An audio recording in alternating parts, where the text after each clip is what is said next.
Ito ang ulam ni Lolo Rick. Kape. Kape na itim at tubig. Hatiran ko siya ng pagkain kasi 11 o'clock na. Wala pa siyang kain.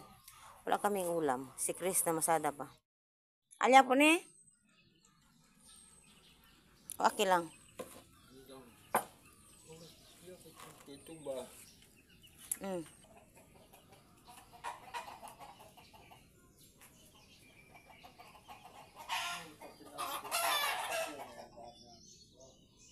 Ha? Good morning, ladies and gentlemen. Charot. Alas 9 na. March 14. So, si Dodong ay naiwan ang ID na naman. Di ko alam kasi hindi sila makapasok pag walang ID. Pero naiwan siguro na napakiusapan na naman yung guard na ano lang, pwede lang papasok ng walang ID. Wala na akong mag-holder sa akong kuan mag-vlog. Mapagod o na nga putol o. Wala na. Ambot kung kinsay nakasala. Nakita na ko gahapon sa buntag. Putol na siya. So wala na akong lagayan ng aking cellphone pag mag-vlog ako. Sandig-sandig na lang po. So na problema ako ng bigas ng isang mga araw, di ba? Yun, nakabili kami ng bigas. Yan. Hapsakong bigas ang nabili namin yan kahapon dahil nagkuha ang biyanan ko ng senior citizen, tapos wala man siya dito, nandun siya sa Cotabato. Binigay niya sa amin yung pension niya kasi para tulong lang din niya sa kapatid niya, Lolo Orek. Kasi kami ang nag-ano kami kay Lolo Orek, nakatuka sa lahat pagkain niya, pangangailangan niya. So kami, kaya ayun, ibinigay niya yung pension niya. Kunti lang naman, hindi naman kalakihan guys, pero pwede na. Nakabili kami ng bigas. Yun, nakabili ng ulam, yun lang. Meron pang so naiwan ilang na lang, ilang pera na iwan. So alas 9 na, wala pa akong kain kasi iniwanan ako dito ni Chris ngayon umaga. Umalis siya na masada, na hindi man lang nagkuha ng tubig kahit isang balde.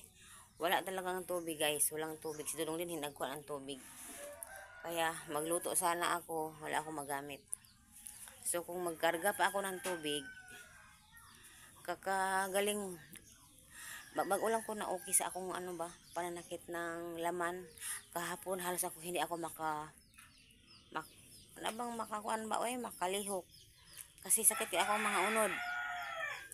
So nag-inom ko gahapon og paracetamol. After ko uminom ng paracetamol kagabi, umuki okay ngayon konti. So ayaw ko muna magbuhat ng mga mabibigat kasi hindi talaga okay minsan. So ayan. So mag-isa lang ako. Ang Lolo Orek tuktok lang kasi nanghihingi ng kape at pagkain. May kanin kami kasi nagsaing si Dudong kayo ng umaga. Pero wala kaming ulam. Wala naman kaming ulam, na ubos kagabi. At kinain Dudong kayo ng umaga na may gulay ako, hindi ko naluto.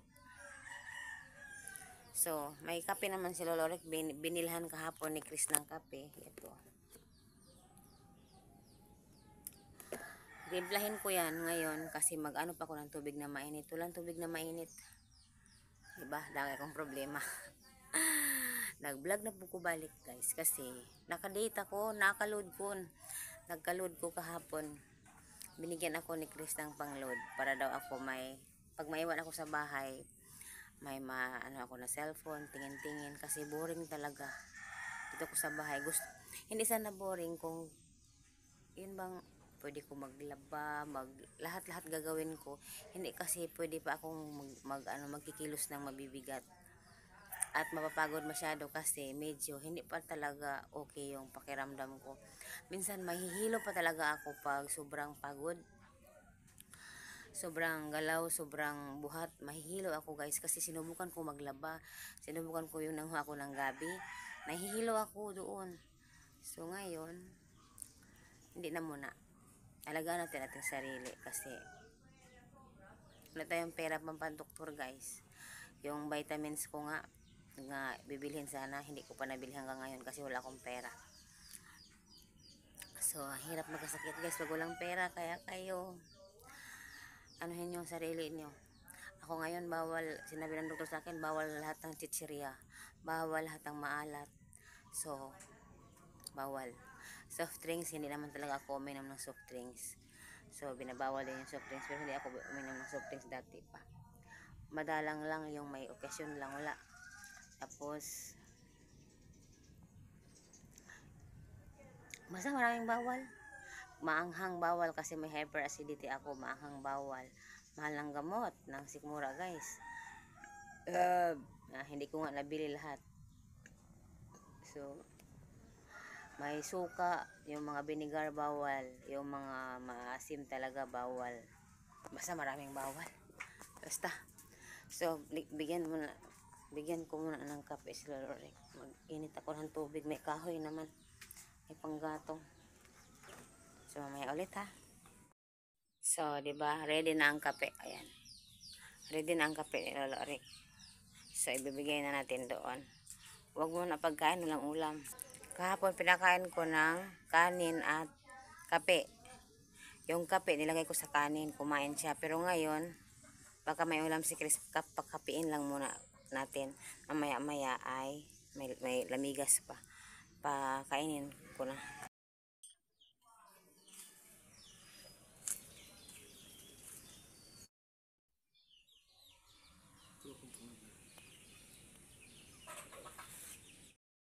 So, itong kanin at tubig.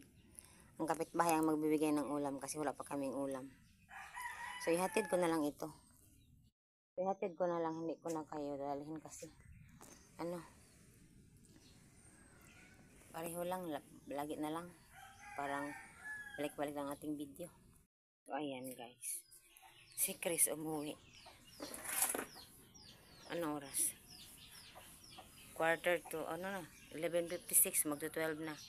Umuwi siya, may dalang mais. Ilalaga daw. Yan lang guys, yan. Yan lang, konti lang.